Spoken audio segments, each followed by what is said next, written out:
അല്ലോട്ടിനാ ഇജ്ജാണ്ട പോണു. ഞാൻ ഇപ്പം എങ്ങോട്ടാ പോകണമെന്ന് ഇപ്പം ഇങ്ങോട്ട് പറഞ്ഞ പോകണ്ട്. ഞാൻ അങ്ങനെ പലയിടത്തേക്കും പോകും, അതൊന്നും ഇപ്പം നിങ്ങൾ അറിയണ്ട. എനിക്ക് പലയിടത്തേക്കും പോകാനും ഉണ്ടാവും.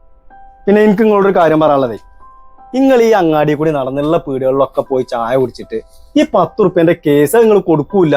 ഈ ആൾക്കാരുടെ ഇടയിൽ വെച്ചിട്ടാണ് എന്നോട് ആ പൈസ ചോദിക്കണതേ, നാണം കെടുത്താൻ വേണ്ടിയിട്ട്.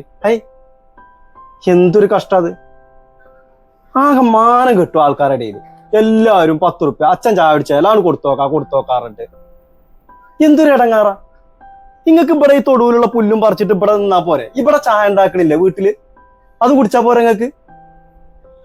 പക്ഷെ എന്താ എത്ര പറഞ്ഞിട്ടെന്താ കേൾക്കൂല, പറഞ്ഞാ കേൾക്കൂല. കുട്ടികളാണെങ്കിൽ വടിയെടുത്ത് കണ്ടെണ്ണം കൊടുക്കാൻ ഇതിപ്പോ അച്ഛനായി പോയില്ലേ.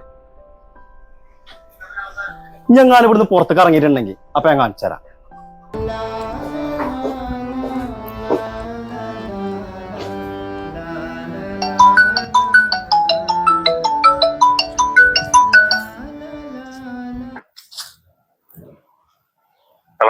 ഹലോ, ഉണ്ണല്ലേ?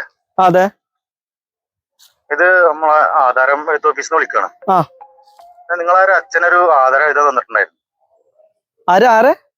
നിങ്ങളെ അച്ഛനെ ഒരു ആധാരം എഴുതാൻ വേണ്ടി തന്നിട്ടുണ്ടായിരുന്നു. അല്ല, നിങ്ങൾ ആർക്കാ വിളിക്കണത്? ഉണ്ണി തന്നെയല്ലേ വിളിക്കുന്നത്? അതെ. നിങ്ങളെ അച്ഛനൊരു ആധാരം എഴുതാൻ വേണ്ടി തന്നിട്ടുണ്ടായിരുന്നു. അപ്പൊ അത് കഴിഞ്ഞിട്ടുണ്ട്. അപ്പൊ അതൊന്ന് കൊണ്ടുപോകാൻ വേണ്ടി വിളിച്ചാണ്. എങ്ങനെ? നിങ്ങളെ അച്ഛനെ ഒരു ആധാരം എഴുതാൻ വേണ്ടി തന്നിട്ടുണ്ടായിരുന്നു. അപ്പൊ അതൊക്കെ എഴുത്തൊക്കെ കഴിഞ്ഞിട്ടുണ്ട്. അപ്പൊ നിങ്ങള് വന്ന് വാങ്ങിക്കൊന്ന് പറഞ്ഞതാണ്. അപ്പൊ നിങ്ങളെ ഒന്ന് വിളിച്ചതാണ്, കാണാത്തപ്പോ വിളിച്ചാണ്. ഇല്ല, ഒന്നും പറഞ്ഞിട്ടില്ലല്ലോ. പേർക്ക് അത് മാറ്റി എഴുതി കഴിഞ്ഞിട്ടുണ്ട്. എന്റെ പേരിലോ? അതെ, നിങ്ങളെ പേര് തന്നെയാണ്. ഒരു വീട് സ്ഥലത്ത് നിൽക്കുന്ന ഒരു സ്ഥലം ഉണ്ടായിരുന്നല്ലോ. അതെ. അപ്പൊ അച്ഛൻ അങ്ങനെ പറഞ്ഞാണല്ലോ എന്നോട് പറഞ്ഞിട്ടില്ല? അതെ, അച്ഛൻ എന്നോട് പറഞ്ഞില്ലല്ലോ.